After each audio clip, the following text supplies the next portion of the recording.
Hello guys and welcome to Cricket Caviar. Today we are going to talk about the Asia Cup final that's coming upon us today from Colombo, our Premadasa Stadium. I have talked a lot about India and Pakistan, but I really want to talk about Sri Lanka today. What a great team they have been in the last few months. They were ranked outside of top 8 and it made them play the World Cup qualifiers. But since the World Cup qualifiers, it's like a new uh, lease of life that they have got. And after winning all the matches of Cricket World Cup qualifiers, they have been unbeaten for like what 14 13 matches before finally losing to India in a low scoring thriller. And Sri Lanka have always been the main protagonist of Asia Cup. Why I am saying that? Because they have made 12 finals of Asia Cup. That's just amazing. I mean, if you see, Asia Cup started in 1984. Now, starting at 1984, Sri Lanka made the finals. In 1984, they were runner-up to India. In 1986 Asia Cup, Sri Lanka won the final against Pakistan. In 1988, so Sri Lanka were undefeated till the finals, where they lost two finals to India. In 1990, again they were runner-up. 1995, they were runner-up. 97, they won the Asia Cup. Of course, they were world champions at that time. They didn't lose a single game in this Asia Cup. 2000, again they lost the finals to Pakistan, one of the great Pakistani sides at that time who had just played the World Cup final in 99. Then 2004, again, they won the Asia Cup final against India. 2008, they won the Asia Cup, which was Ajanta Mendes, heroics. 2010, they reached the finals against a strong team led by Mahendra Singh Dhoni. They couldn't beat India, but they were runners up again. 2012 is actually the first time Sri Lanka didn't reach the Asia Cup final. 2014 they were back in Asia Cup and they won. They were back in Asia Cup finals and they won by 5 wickets versus Pakistan. 2016 was a T20 version of the Asia Cup, and 2018 was the first time actually they didn't reach the second time actually they didn't reach the final of the Asia Cup. So Sri Lanka has been really consistent. You could say 6-time Asia Cup champion and 5-time champion in ODI cricket. So that says a lot.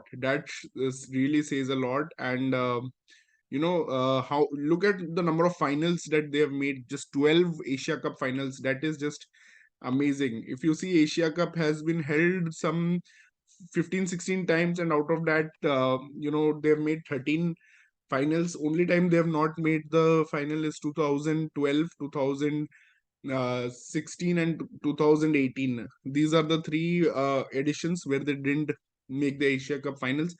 Apart from that, they have made all the Asia Cup finals, and that's why I call. And there has never been an India-Pakistan final in the history of Asia Cup. There has never been an India, and the reason for that is Sri Lanka's excellent uh, punching above their weight always in Asia Cups. And the Asia Cup has a rich history, starting in 1984. It's a prestigious tournament. And now, if you see in ODI Asia Cup, let's not talk about the T20 Asia Cup so much. So Sri Lanka has won 5 and India has won 5. So both are level at 5. And today will be a very important game. And it's happening in Sri Lanka. So they are the home team. And Sri Lanka has a great chance to make it 6-5, and India has a chance to make it 6-5. And also in the overall, considering T20 and ODIs, India can go to number their eighth Asia Cup title. Sri Lanka can win their seventh Asia Cup title. So that is going to be fascinating. And let's talk about these Asian teams now. Sri Lanka. I don't know. I think where it all started. I would like to know from some of the Sri Lankan fans if they are watching.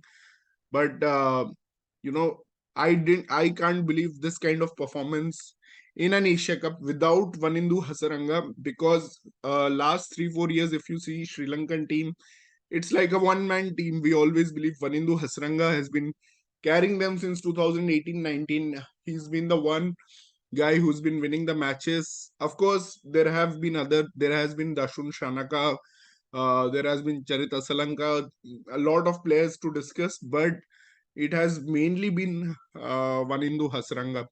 And again, when it came to World Cup qualifiers, it was Vanindu Hasaranga's brilliance there also, uh, that carried them forward. They had a good World Test Championship. I'll not say they had a bad World Test Championship. Now, I think Sri Lanka's rise somewhere started last year when there was a political and economic turmoil going on in Sri Lanka, and Australia came to play the series. Now Australia comes to play this series. This is quite interesting. So, first match actually Sri Lanka wins. Second match Sri Lanka wins, and third match Sri Lanka wins. So, they won the series 4-1 in fact. And in some of these matches actually Vanindu was not playing, and this is quite interesting that despite Vanindu not playing, they got those wins, which is amazing. Kushal Mendes is one of the best hand-eye coordinations in entire Asia. I think he's one of the best batsmen in Asia. But the problem with him has been he's not been able to step up in those big games. I felt maybe Kushal Mendes is not doing enough justice to his talent, because some of the shots that he played plays is just stunning. Because I saw the game, Sri Lanka versus Bangladesh, that game, that was held in Pakistan, I think. And Kushal Mendes was just maneuvering the ball in the gaps and getting those two runs, 3 runs, and that guy hits gaps so consistently. And I'm amazed by his ODI batting. Actually, he's one of the best ODI batsmen. Um, Actually, the problem with Sri Lanka is that they don't have an aggressive opener. Now they're trying to fix the situation with by recalling Kushal Pereira. In past Sri Lankan teams always had Jayasurya Sanath Jayasurya to give them fast, aggressive starts along with Romesh Kaluvitarana. But they have been lacking that fire in the power play. I feel Dimut Karunaratne, though he can do the job against weaker teams, which they played in Cricket World Cup qualifier, but against good bowling attacks, you need someone whose aggressive intent is undoubtedly can be showcased, and that is Kusal Janit Pereira. Let's not forget Kusal Pereira's best knock against South Africa in Test cricket. Uh, Greatest Test innings in fourth innings, some would say, coming under that kind of pressure.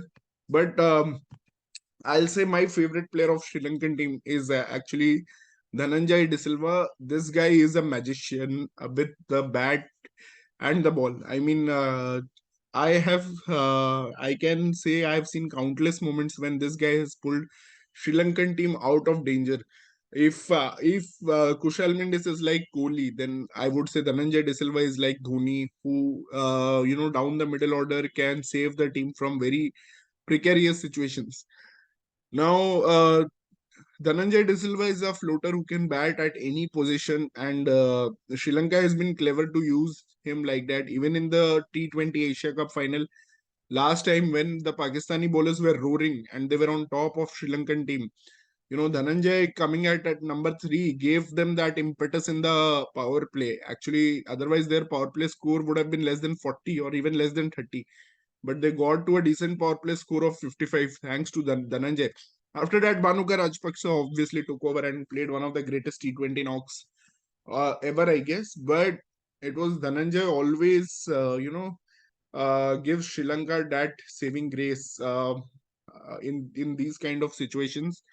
And now, obviously, Shanaka is the captain, but I still think uh, Shanaka has been a great performer. Even in he has an ODI 100 in India, but I still think I wonder whether Shanaka truly has a place here in the ODI squad, because the reason for that is uh, one of Thikshana Villalage or Hasaranga can only play, or two of them can only play, because one of them has to sit out, because they don't have the space, because their middle order has been now fixed since a long time. If you see the middle order of Sri Lanka, at number 3 is Mendes, at number 4 is Asalanka, at number 5 is Sadira, at number 6 is Shanaka.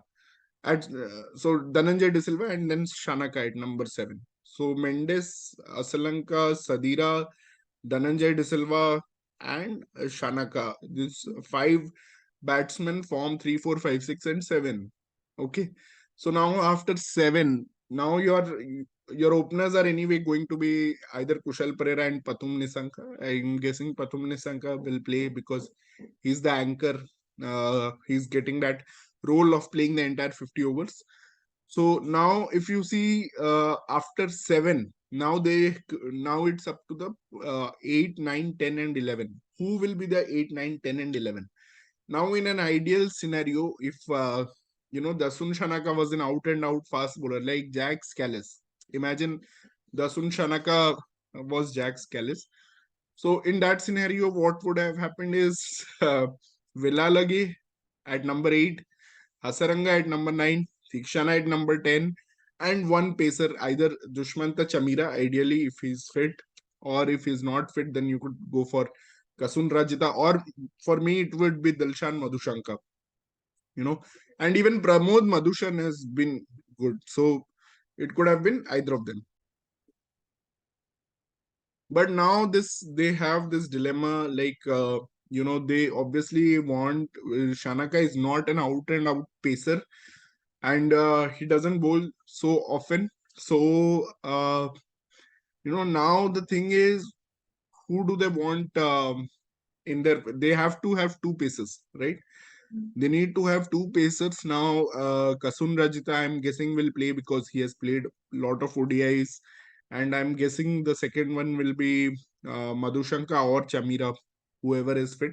Ideally, I would prefer Madhushanka because of the left arm pace, but they have a lot of options actually. Pramod Madhushan is there, plus they have Lahiru Kumar, the gasman. Although I don't like him so much because he concedes lot of runs.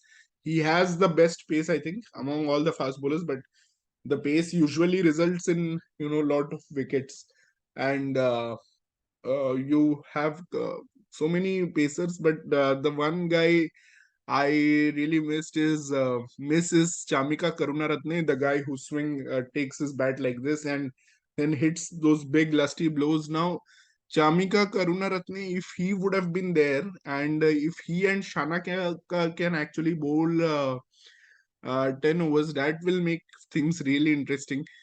But let's accept Shanaka is not going to bowl 10 overs, and he's not the kind of bowler who will give you 10 overs. Now, based on that, you have to drop one out of the three spinners. And at this point of time, I don't know if I think Thikshana is now, his fitness is again a concern. I want, you know, Thikshana to play actually. Thikshana should play because we have seen the Afghanistan game, the one where actually Sri Lanka played the worst game of this tournament. In that game also, Thikshana was the one who changed with the wicket of Mohammad Nabi. So he has that X factor. So still I would say Thikshana and Hasaranga are favorites to play the World Cup. And that will be unfortunate for Dunit Velalage because he's been excellent with the bat and the ball. He's a more competent batsman than Vanindu Hasaranga and an okay bowler. I mean, he took the entire Indian top order on a turning track. So, it will be unfortunate for Dunit Velalage to miss out. But yeah, so but their middle order again, they are so settled and they've been playing this middle order consistently like since last few games. So I give them the edge of handling the pressure because again, Sadira Samara Vikrama is the one who has actually created this confusion, but he's deserves his spot right now. The cricket that he's playing, and especially the knock against Bangladesh, which was 93 of 72 on a tough pitch. You have to appreciate this guy, and he never plays a slow knock. He always rotates strike. He always takes those chances. He calculates the risk very well. So I think Sadira has to play, and Sadira was actually not playing in that Australia series, but he was brought on later on. Now, obviously, you want to play Dhananjay De Silva because you want an off spinner, so he will play. And Charit Asalanka has been the standout guy. He's like a vice captain almost. He's been such an integral part of Sri Lankan team. You can't now imagine Sri Lankan team without Charit Asalanka.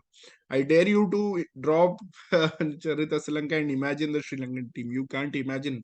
So many games he has played under his belt now, and he's an experienced. I can already call Charit Asalanka an experienced.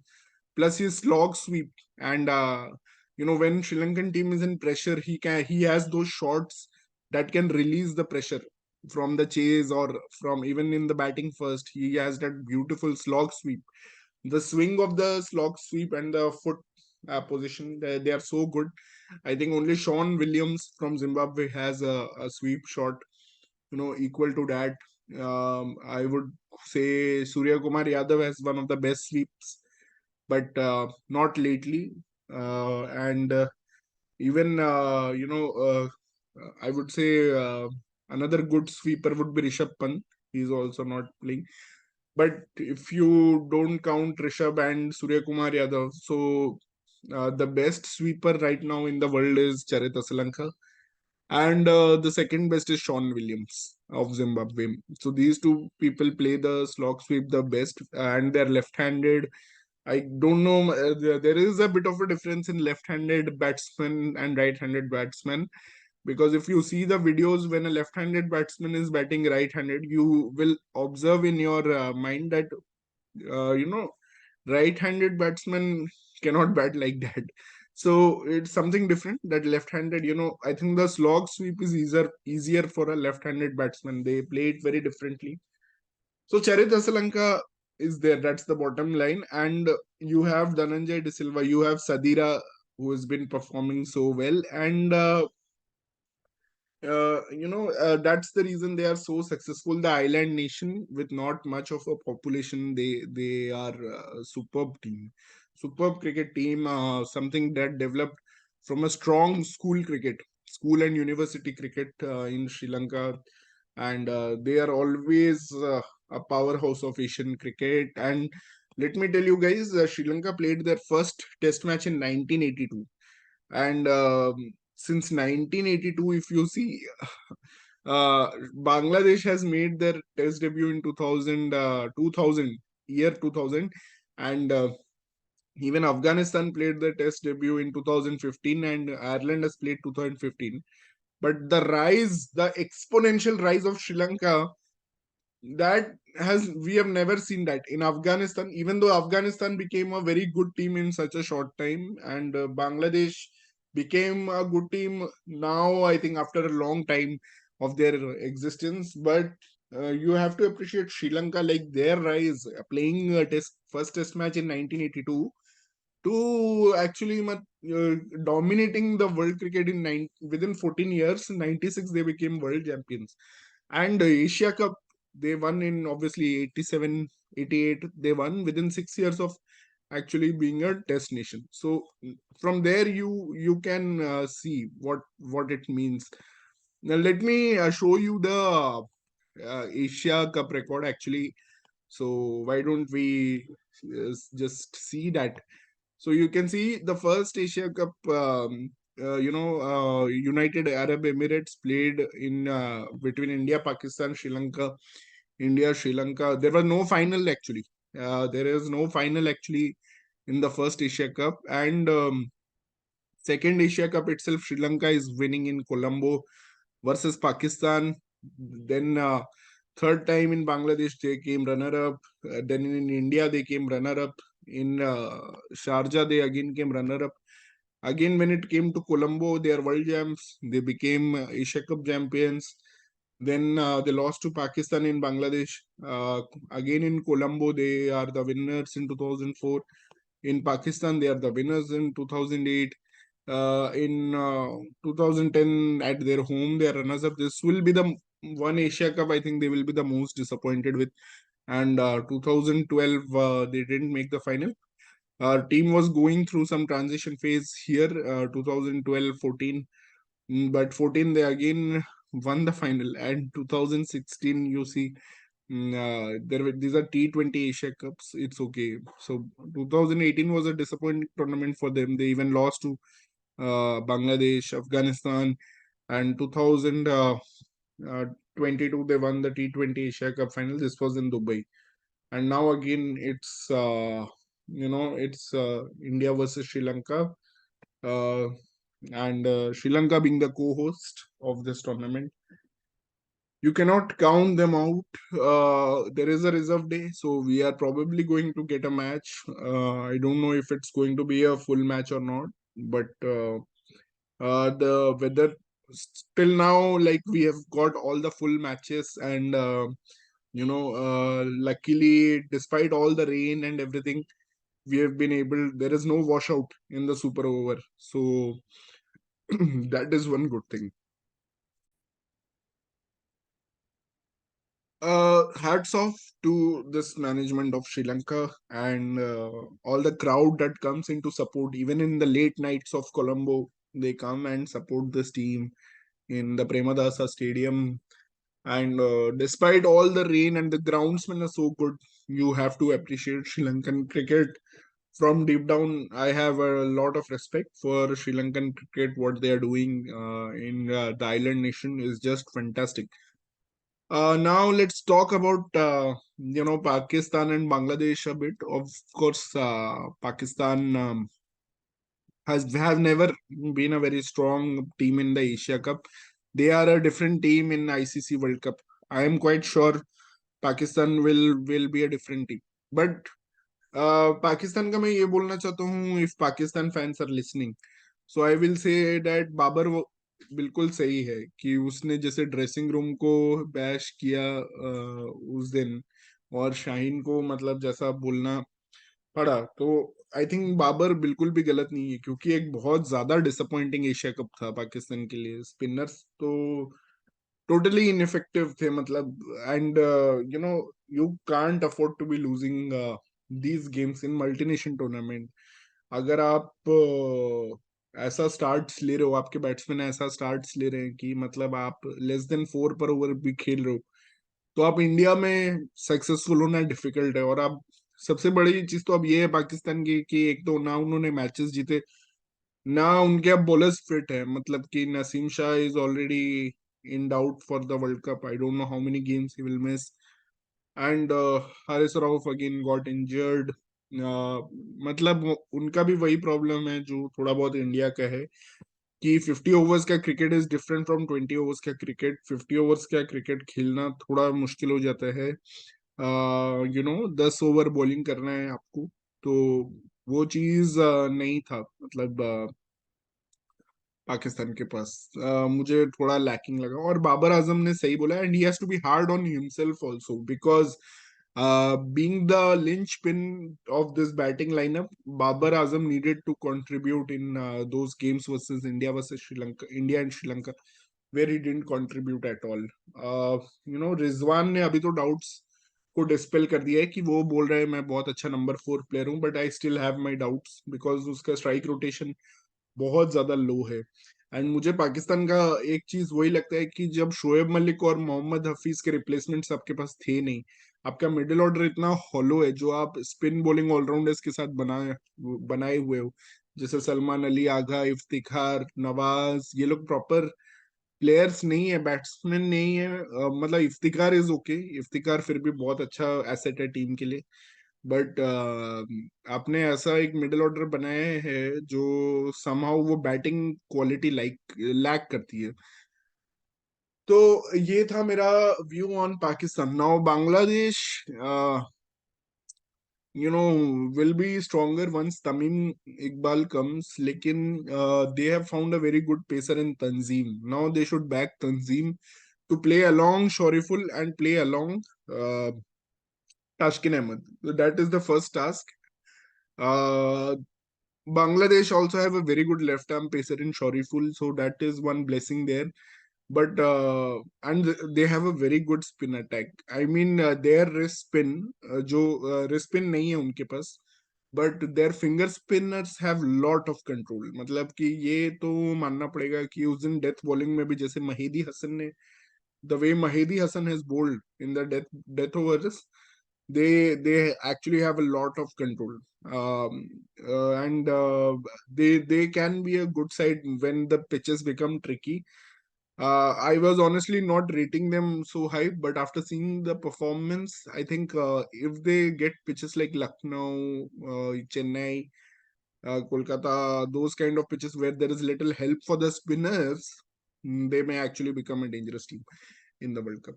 So that's my assessment of Asia Cup. I'm very excited. Already I have talked a lot about the Indian team, so I really don't want to, talk more about Indian team. You can watch the previous videos.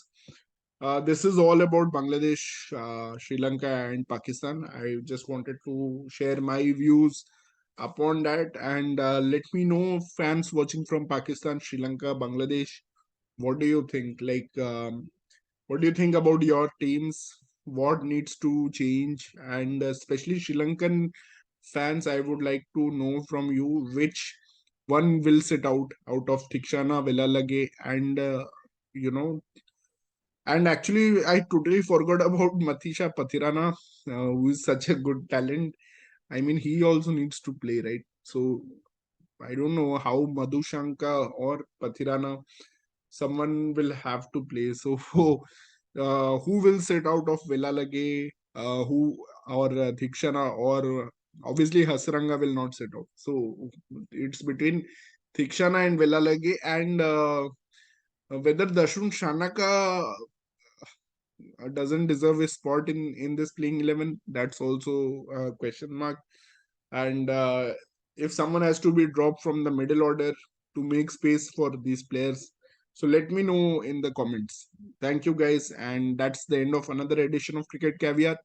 Please subscribe and like my videos, and uh, we'll be coming up with more content after the Asia Cup final. So thank you guys.